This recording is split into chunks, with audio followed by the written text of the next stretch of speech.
Hey everyone, it is Satvik Alawalia from Progress, Texas, and I'm joined by our senior strategist, Glenn Smith, advocacy manager, Diana Gomez, and special guest, Ashley Chang.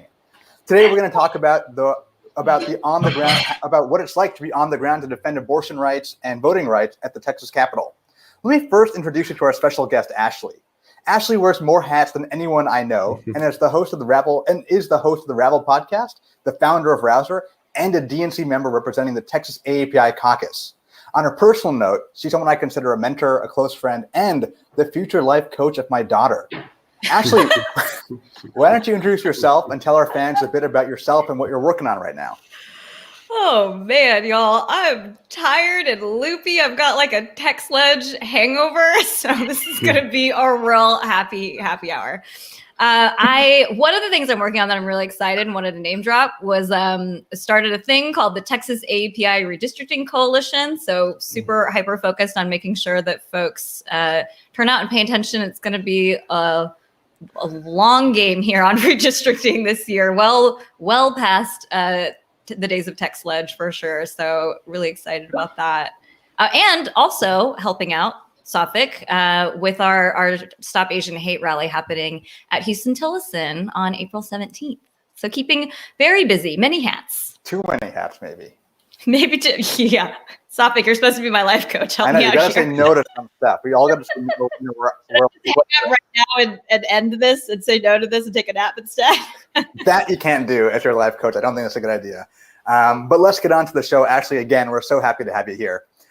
So unless you were at the Suez Canal and you did not see the Ever Given, you probably heard about the Ever Given, which blocked the Suez Canal, which is like one of the main waterways that transports the global economy. 10% of all traffic goes through there. Now, that's not great to block up the economy, but there are plenty of things that are valuable to block. So Ashley, Diana, Glenn, if you could have transported that enormous ship anywhere in the world to block something, where would you have where would you have transported it? Glenn, why don't you kick us off? I know right where I'd put it. I'd put it right in front of possible passage of all those voter suppression bills in the Texas legislature and stop them in their tracks. That is good. That's where it belongs. What about you, Diana? I'd want to put it, this might not make sense, but between Ted Cruz and Texas. Like a bunch of them. That actually makes a lot of sense.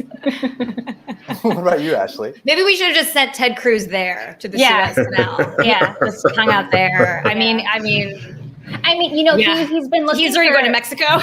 Exactly. He's been trying to escape his responsibilities for I don't know how many years. So that'd be great. And what about you, Ashley?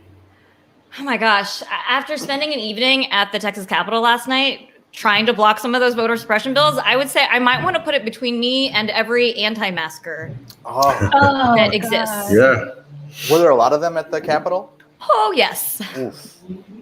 That is not surprising, yet surprising all at the same time. If I could move this great canal ship somewhere, it'd be between Mar-a-Lago and the rest of the U.S. because we got Trump out of the White House. Let's just keep him out of America now. Like, let's put that chapter behind us for good. So viewers, one of the really special things about the folks who are on our live stream today is that Diana spent the entire week at the Capitol, Ashley spent all night at the Capitol, and Glenn has ears all over the Capitol, understanding what is going on. He never leaves the Capitol. I don't think Glenn ever leaves the Capitol. Whenever I talk to Glenn, you're always like, well, this is what's happening. Like, how did you know that? But you know it all. In a secret bunker right now underneath the Capitol. He lives. I really can't reveal that, so I think publicly it's a big secret. Well, we won't make you reveal that secret because Republicans might be watching. And if they are, good. They'll learn about why progressive values are mainstream. Yeah. As much as we hear about all the really crappy bills that are coming through the Texas legislature, we're also here defending like what's good. So Diana, talk to us a little bit about how we're defending abortion rights against this like really terrible onslaught from Republicans. Yeah, definitely. And I was at the Capitol a few times this week, once to register in opposition to HB 1171, which is a ridiculous bill that is proposing appointing guardians ad litem or attorneys to a fetus. And that's just one of a slew of anti-abortion bills that is being spearheaded and was put on the priority list by Lieutenant Governor Dan Patrick. So it's him and a lot of other extremist anti-abortion legislators that are really out there. We've been dealing with the pandemic. We've been dealing with, after a winter storm, we need these legislators to not waste our time like this and to be prioritizing things like COVID relief. But instead, they've prioritized attacking our healthcare. So Progress Texas, has been out there in opposition to these bills. And pro tip for a lot of folks, which is one thing I did, is that if there are folks that want to register in opposition to these bills officially, you don't have to go inside of the Capitol. You can catch the Wi-Fi right outside. So I took my laptop, just creeping outside, and found a bench. And if you want to get a COVID test, there's COVID tests out there. Nice. It was a nice sunny day. Just registered. Great way to get a free COVID test. Yes. And fight for your rights. Yes. The creeping on the Capitol Wi-Fi, there's definitely an art to that. I will say that I learned, like Diana said, you do need a laptop or an iPad. So don't just bring your phone. That's really important to remember. The tip that I learned, I tried to get as close to the steps as I could, thinking that would work. It did not work. That would not be a tip that I would share. But get outside one of the windows of an office. And that is how I could get better Wi-Fi and actually get myself registered. So yeah, that was a great tip. Time. Yeah, that was a good tip because I took my cell phone there at first. And what I didn't realize is that those pages where you register opposition or for a bill, they're super old timey. They're created in the 70s. Did we have the internet then or something? I don't know. But all the words are jumbled. Yeah, the words are so jumbled and small. So a laptop or a tablet is definitely better. But was also, registering in opposition to HB 6 yesterday as well, using that Wi-Fi. But in terms of how, Progress Texas and other folks, pro-choice organizations are fighting against a lot of these bills, we have this really amazing petition that if folks sign it, we've partnered with the Lilith Fund, with Jane's Due Process, and with TEA Fund, some really amazing groups in our Trust, Respect, Access Coalition. When folks sign this, it sends an email to Dan Patrick himself, who was leading this terrible charge, and to their representatives, letting them know that we will not stand for this attack on healthcare. So y'all, I'm actually going to drop the petition in the chat. And if you're listening to us on the podcast, it'll be in the show notes. Demand Dan Patrick stop attacking our reproductive rights. Someone on Facebook, Edward, has a really good question. How rich does a fetus have to be to afford lawyers' fees? How are they even making this stuff up? How is, I don't know. And I wouldn't know how they would meet, and what sort of client attorney privileges would go on in that situation. Or I don't know. Actually, I know you're doing your master's right now in social work, and you must be exposed to these kind of vulnerable communities. How does it what do you think the impact is of this kind of a law on vulnerable women who might be trying to access abortion? Oh my God. Well, the idea of trying to set up a meeting between a lawyer and it's just ridiculous. I can't even imagine. There's enough. I mean, there's so many barriers already for vulnerable populations to access healthcare, and so many processes in place that are unnecessarily complicated. It's the reason why social workers even exist. This is the absurd part. If we do a good enough job advocating and doing our jobs, allowing people to have easy access to affordable and quality healthcare, social workers wouldn't even have to exist. I wouldn't have to be wasting my time and my money getting an education right now. I could just be hanging out on a beach somewhere or on vacation maybe. There's real people out there, and we shouldn't, as Diana was mentioning, I mean, in a pandemic, seriously, y'all, this is what we're choosing to prioritize, taking away people's healthcare rights instead of adding to them and making them more accessible. It's just gross. Yeah. And for folks to know, another one of the bills would be an outright ban on abortion. It would basically be a 6-week ban, which is before most folks who are pregnant could even detect any sort of hot heartbeat, would even know that they're pregnant. So it's really important to fight against these. 7 of them passed this week through the Senate, but they still have to go through the House. And next week on Wednesday, a slew of more bills that are mirrors to these exact bills in the House will go up. So there is still time, and we need folks to pressure their representatives right now. And signing our petition definitely helps with that. as well as finding other ways, submitting public comments. And we'll, share that information with y'all once we have it, or being able to, use the creep on that Wi-Fi outside the Capitol to submit a go for a walk. It's been kind of nice out lately, and if you're vaccinated, if you're comfortable getting out there and testifying, I know that Planned Parenthood Texas Votes is also doing an advocacy week of action, April 6th to 9th. So I'm going to try to be there. It'd be cool to see some of y'all, or maybe just see you creeping safely outside of the Capitol walls, as Diana said. Yeah, let's creep together. Let's creep. And I've got to say, it's tough out there for our allies in the Tex Ledge, for the staffers, for our reps. And I've been hearing from reps and the staffers how much it means when we turn up and also support them. I mean, they're the ones staying up all night, having to listen to public testimony and doing this work at all hours. So would love more of us out there helping them. So Glenn, you've probably seen more of these lead sessions than the three of us combined, and Republicans have been attacking these abortion rights, as long as I can remember. What have you found to be like the most effective ways to advocate and defend these rights that are very essential, right? Like healthcare, abortion is essential healthcare, right? There's no two ways about it. So what have you seen that works really well? Well, first, before I give a general idea about that, I think one thing to do is when that legal representation for fetus bill gets to a House committee, somebody should admit it, should amend it, so the state would have to pay for legal representation for all of the millions of born Texas children who don't have health care, right? Just to watch the Republicans squirm.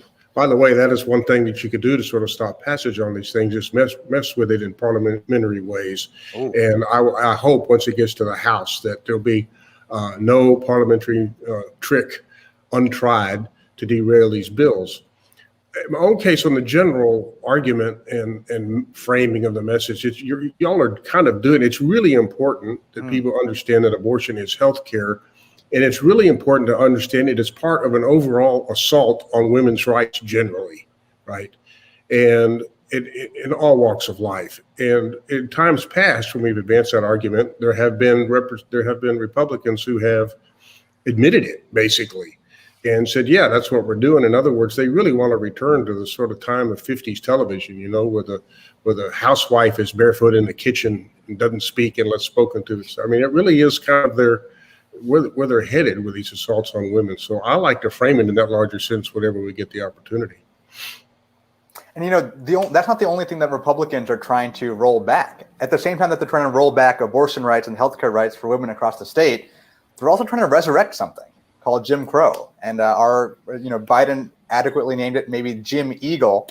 I didn't fully catch exactly what that meant, but he has a point, right? Like this slew of voter suppression laws across the country are really dangerous, and they're happening right here in Texas.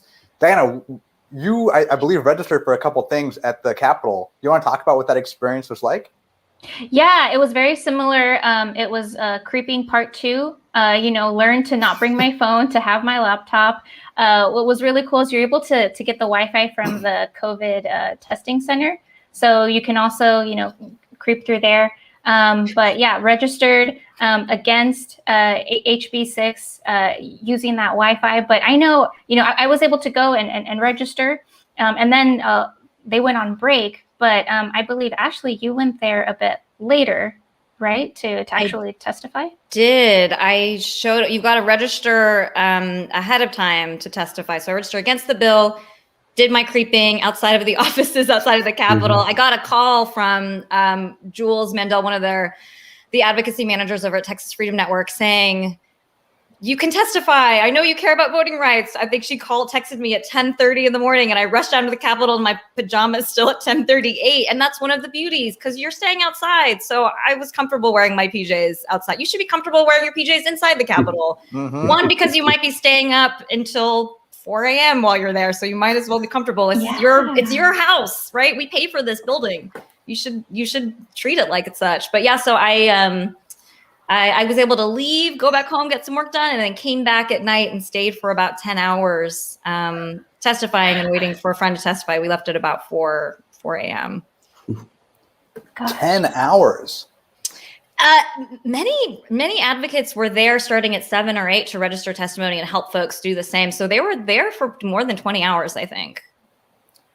I can, man, 20 hours is insane. And what was that experience like, Ashley? What was it like to look down into Briscoe Kane's eyes? I was going to say that I honestly feel like I'm a little bit slower than usual, operating at half a brain. So it's probably like right about at Briscoe Kane level.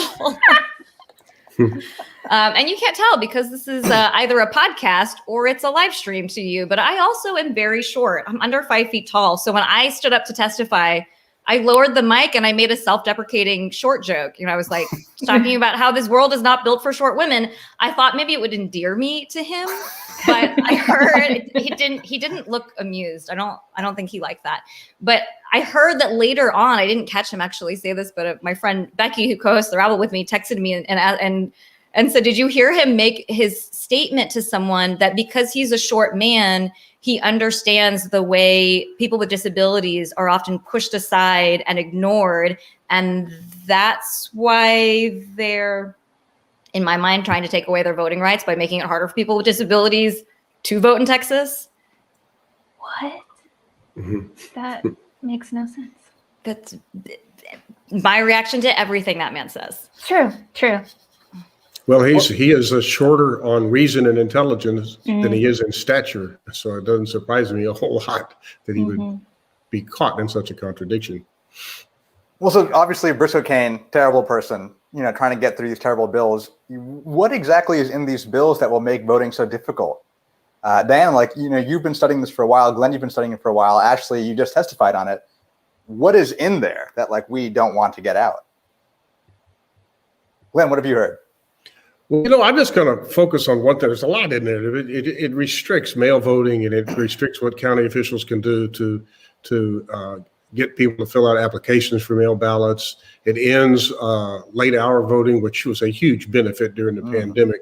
But one thing in the Senate bill I find extraordinarily odd and troubling is it authorizes poll watchers, read that as Republican thugs, to have free reign inside a polling place and to video voters without their permission. That is a recipe for a street war. I mean, how do any of us react in life when a stranger comes up and puts their cell phone in our face and videos us? It's not something people are prepared to accept, and I don't think they should accept it, frankly. So I know why they're doing that, because they think that once Democrats go into the polling place, we have all sorts of nasty tricks we pull and vote multiple times or whatever their paranoid delusions tell them is going on. But that one really sticks out to me. It's like the one in Georgia where they made it a crime. They made it a crime to give water to someone standing in line to vote. And those kinds of extreme and even nutty things in these bills, I don't think people quite understand or kind of getting the message that they're in there, So I like to point that out. Yeah, I know it took me so long, close to a year, to convince my mom to vote. She'd never voted before in her life. She was super old-fashioned, and so were her parents. And so she thought, oh, your husband votes for you. And I said, no, that's not how it goes. So I finally convinced her to vote, and she went for the very first time during this last presidential election. And, I know she was so nervous, and she did it out of love for me, for her daughters. But she said that what made the process so much easier is that she was able to ask someone for help, and that someone was able to show her, not tell her who to vote for, but just literally, these are the buttons you push. And she's a bit older, so this technology is a bit complicated. And she just said how relieved she felt that someone could just show her, and then she could take it on and do it on her own, and how empowered, she felt. And I would have hated for her to have, tried to do that and to have a poll watcher intimidate her. And now I'm from a rural part of Texas. I'm from Kyle, Texas, and I grew up seeing Confederate flags flown everywhere. I grew up hearing racist things all the time. So I know the threats that exist in my hometown. And I'm so glad, there was someone to help make this democratic process easy for someone like my mom, or for folks who might, speak a second language and might need help. But to think of the intimidation that does exist in Texas, that's alive and well, it's just terrifying. Yeah. You mentioned Confederate flags, which were, of course, also being flown at the Capitol inside the committee hearing room last night. Wow. Really? Wow. Oh, yes. It was a long night, y'all. And I resonate with what you said, Diana, about your mom. I mean, I talk a lot about Mama Chang. She is like my reason for being a voting rights advocate. And I also, when I testified, I told a story about my mom and how she similarly, as an immigrant, had a lot of fear around voting. She didn't vote for 40 years. She literally registered to vote 40 years into her citizenship as an American. And that was only because I became a volunteer deputy registrar in 2017 and registered her to vote myself. And she was so excited, was like ready to go. And like, I always tell people that, I don't know, I think y'all are also children of immigrants. I don't know if you were as shitty of a child as I was, but I think I kind of looked down on my mom in a way growing up because her English wasn't good enough. And I always had to fill out a lot of my like school paperwork. And don't tell anyone, I would like forge her signature because she literally couldn't fill out the paperwork, didn't have time because she was a working mom, she owned a restaurant.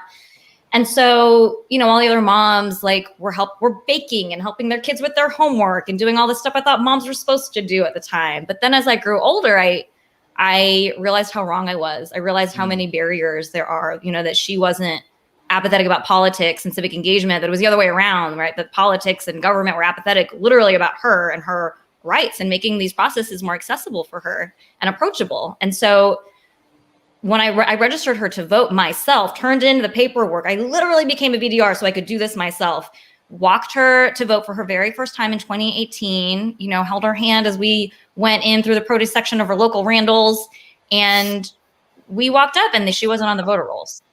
Like, she couldn't vote. She filled out a provisional ballot as you're told to, and it was never counted. And maybe I made a mistake somehow, which that in itself is absurd. The fact that I am so overly educated, English is a first language, and if I'm messing up our voting process somehow, that is a clear problem. These processes are too complicated, right? We should have online voter registration, and we should be focusing on that instead of voter suppression bills like HB 6. But basically, I told that story because that small mistake that I might have made registering her to vote, that was a crime, right? I could be prosecuted because of that, which is absurd, just creating more fear, especially for people of color, especially for immigrants where there's those language access barriers. It's just, I mean, that to me is a crime in itself and completely unnecessary, unconstitutional, un-American that they're doing this right now. Hey, Ashley, I have a question. What happened at the end of that House hearing last night? Did they adjourn without passing the bill out, right? I think so. Honestly, I think they went on maybe 20 or 30 minutes after, and I just woke up shortly before I joined this live stream, so I haven't even checked. I mean, they had a full agenda yesterday, and that was the first bill. So technically they had other bills they were supposed to be hearing, so I'm assuming that they just adjourned. I don't even know. Yeah, I'd heard it was left pending.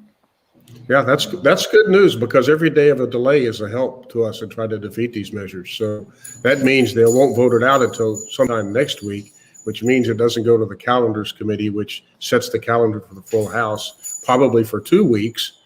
And then it'll be maybe another week before it's actually on the calendar. So that's a good delay. That's good. That's good news. And I assume that the SB 7 be sent over from the Senate to the House hasn't been scheduled at all for a hearing. So this is good news. We've got to keep showing up, being annoying, saying things. Absolutely. You know, I was going to point out too, you know, I think it was in 1982, there were these suppression tactics the Republicans used in the New Jersey governor's race. They wound up in federal court, and there was an injunction issued that Republicans couldn't do these kind of things as a political party. And at the time, they would do all kinds of suppression tricks. They would call people and give them the wrong election day. They would challenge them at the polls. They would dress up like border guards and harass people in polling. They did all kinds of things. But the Republican National Committee was actually enjoined from doing these kind of suppression tactics in an injunction that was only lifted last year. And now it's not political parties doing it. It's Republican government doing it. And it just, to think that that was a, decades long injunction against these things, and now it's gone, and now government's doing it. It just makes it all the more infuriating to me. So, Diana, Ashley, as you're telling these stories about your mom's voting for the first time, like it brings up that like voting is something that we should be celebrating. And it's a thing that like, it's so innate to being in this country that like, we need to defend it. And obviously, Ashley, like you spent 10 hours defending it yesterday. Diana, you spent the whole week defending it. Glenn, you spent the whole week defending it. But this is also like the things that y'all do on a daily basis. And so if you're not someone who, whose life is breathing and living politics all the time, like what are the things that we can do as like the audience to defend this like really beautiful, magical thing called voting? Diana, what are the things that we're working on here at Progress? Yeah, definitely. So here at Progress, we have an amazing petition that I believe has over 4,000 signatures. Is that correct? It is. We're almost at 5. Yeah, and we have really great partners on this petition too, just like our previous petitions. With when we unify with partners, our power is so much stronger, right? And so we partnered with the Indivisible Textless Sledge, and I believe the Texas Democratic Party. Am I missing any others?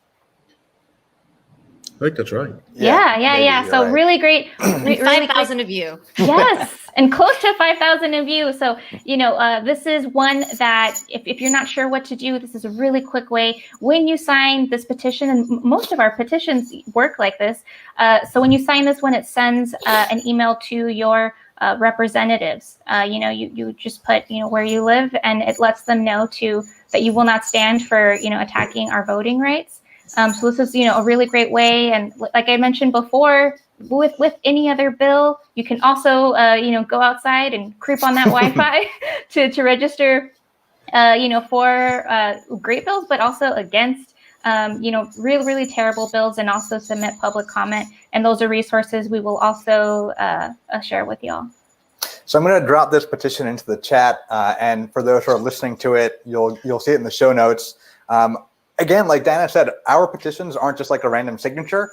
They get letters sent to like your state representative, your state senator, and Dan Patrick, and these can have a really big impact. I want to talk about something we did last year when we were trying to expand vote by mail, and we had a petition with over 7,000 signatures, and we forced the Secretary of State to respond to our petition.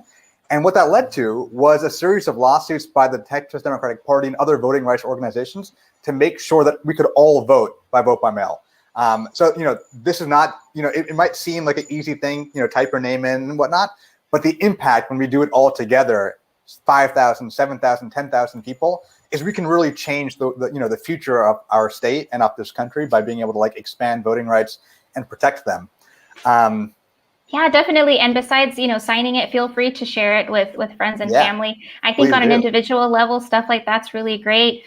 Personally, I've been really inspired by a lot of the companies in Texas that have started coming out and denouncing these voter suppression laws because it's bad for business. It's starting to be bad for business in Georgia, where they've passed a lot of these laws. And as Texans, we need to support these companies that are standing up against this, and also, turn our eyes to other companies that haven't spoken out and ask them to speak out against them.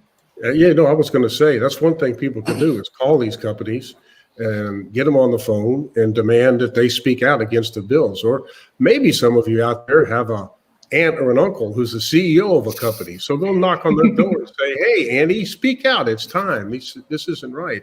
We can all do that, and we should be doing it every day till we stop it. And it's not that difficult. I'm going to do it right now, live on this podcast, live stream. Ashley, as the founder of The Rouser, which is a phenomenal, consulting company, will you come out against SB7? I will. I stand against SB7 and HB6 as well. And I just wanted to say also, in terms of the companies, I love that originally a group of Black leaders, largely from Georgia, who are executives, Black business leaders, came out publicly against these voter suppression bills. And I think a lot of us know, like, just do what Black leaders are doing in Georgia. And I am so happy that some of our Texas companies like American Airlines, what was the other one I'm blanking? Y'all help me. Because Dell, thank you. And Dell, I was so happy to see them follow suit and stand against that. I might actually buy a Dell computer now just because of that. I know. I've got Dell monitor. I was thinking the first trip I take after being vaccinated, I'm going to go on an American Airlines plane. Well, so Diana, you bring up a really good point. Some super exciting news happened today. The CDC released a new guidance that if you've been fully vaccinated, you can travel anywhere within the U.S. freely, with no sweat. Ashley, Glenn, Diana, where are you going to go first? Ashley, what's your first trip now that you've been vaccinated? This is going to sound dumb. And this is my way of segging to something I wanted to say on the last topic too. And then I'll get back to the fun question to close out this thing. But honestly, I went to the Capitol and I would go back to the Capitol again. And because I am fully vaccinated, because as Topic mentioned, I'm a social worker. I work at a nonprofit in healthcare, and I, at the time, see clients in person sometimes. Anyway, so I'm vaccinated. And so I went to the Capitol, and that is exactly what I wanted to do with the power of that vaccine and that protection, because it's so important right now. And at the Rabble podcast, we have this saying, just to do more than nothing. And I wanted to say on the last question is that in the 2016 legislative session, I signed petitions and I shared them. And I was much more involved on social media. Zero background in Texas politics, had no idea what I was doing. Organizations like Progress Texas helped me kind of get my foot in and figure out what was going on. 2019, I started creeping more. I would go inside and register for and against bills. And last night was the first time that I ever testified in person at the Texas legislative session. So even if you are just listening in and totally lost on what's going on in the Tex Ledge, just get started somewhere and it'll grow every session and become more and more comfortable. And the last quick thing I wanted to say is that on these voter suppression bills, I'd highly suggest just Googling like Texas House Election Committee, pulling up all of the Republican contacts, saving them on your favorites on your phone, and just calling them when you feel angry about these things and telling their staff why, because that's honestly one of the things you can do is just hold up their staff time so that they can't pass these horrendous bills, right? Just tie up their phones as much as you can. So I'm going to the Capitol. Sorry, that's kind of a lame answer. No, I mean, but you can. And you don't even need to get a COVID test to go there. You can just hey, I'm vaccinated, leave me alone. Straight through. Yeah, not lame at all. I think I definitely agree. One of the first thing I'm looking forward to right after getting my second dose is to be able to go and testify against some of these bills.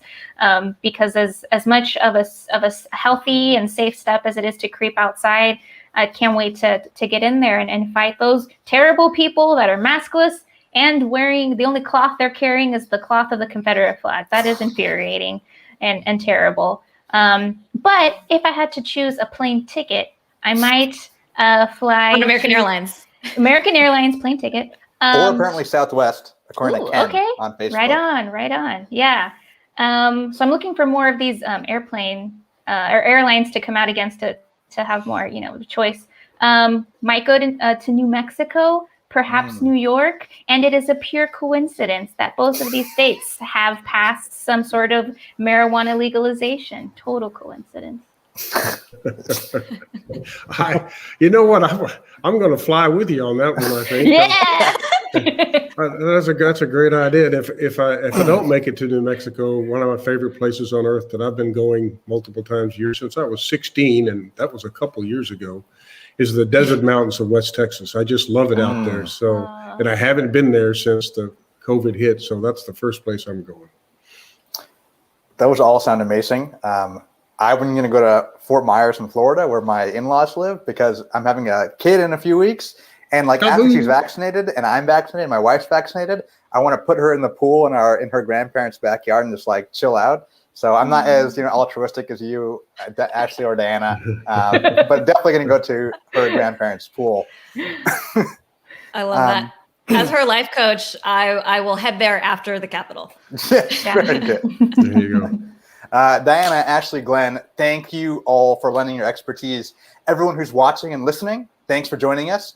Head over to progresstexas.org to follow us on social and subscribe to our email list. If you're listening to us, subscribe to us on your favorite podcast app. Have a great day and have a great weekend. See y'all. Thank you very much.